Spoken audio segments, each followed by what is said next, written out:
ലോക ചരിത്രത്തിൽ ആദ്യമായി $500 ബില്യൺ സമ്പത്ത് നേടുന്ന വ്യക്തിയായി മാറിയിരിക്കുകയാണ് ഇലോൺ മസ്ക്. ബ്ലൂംബർഗ് ആണ് ഇലോൺ മസ്കിന്റെ ഈ ചരിത്ര നേട്ടം പുറത്തുവിട്ടത്. ഒരാഴ്ച കൊണ്ടാണ് മസ്കിന്റെ വരുമാനം $400 ബില്യൺ നിന്നും $500 ബില്യൺ ആയി മാറിയത്. ഇലക്ട്രിക് വാഹനങ്ങൾ, ബഹിരാകാശ പര്യവേഷണം, ആർട്ടിഫിഷ്യൽ ഇന്റലിജൻസ്, സോഷ്യൽ മീഡിയ തുടങ്ങി ആധുനിക കാലത്ത് നിരവധി ബിസിനസ് സംരംഭങ്ങളിലൂടെയാണ് മസ്ക് വരുമാനം സ്വന്തമാക്കിയത്. ഇലക്ട്രിക് കാർ നിർമ്മാണ കമ്പനിയായ ടെസ്ലയാണ് മസ്കിന്റെ വരുമാനത്തിൽ വൻ കുതിച്ചുചാട്ടം ഉണ്ടാക്കുന്നത്. ടെസ്ലയുടെ 13% ഓഹരികളും മസ്കിന്റെ കൈവശമാണ്. ഇവ കൂടാതെ 304 ദശലക്ഷം എക്സർസൈബിൾ സ്റ്റോക്ക് ഓപ്ഷനുകളും മസ്കിന്റെ കൈവശമുണ്ട്. 2024 ഡിസംബറിലെ ടെൻഡർ ഓഫറിൽ ഏകദേശം $350 ബില്യൺ മൂല്യമുള്ള സ്പേസ് എക്സ് ഓഹരികളും മസ്ക് സ്വന്തമാക്കിയിട്ടുണ്ട്. 2023 മസ്ക് പിന്നീട് എക്സ് എന്ന് പേര് മാറ്റിയ ട്വിറ്റർ സ്വന്തമാക്കുന്നത്.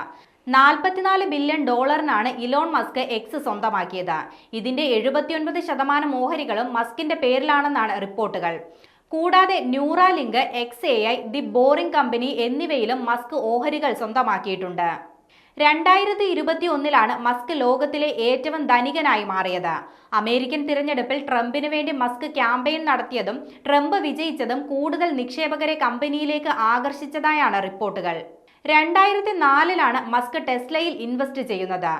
2008 ലോക സാമ്പത്തിക മാന്ദ്യത്തിൽ ടെസ്ലയുടെ ഓഹരികൾ കൂപ്പുകുത്തിയെങ്കിലും പുതിയ പരീക്ഷണങ്ങളുമായി മസ്ക് കമ്പനിയെ മുന്നോട്ട് കൊണ്ടുപോവുകയായിരുന്നു.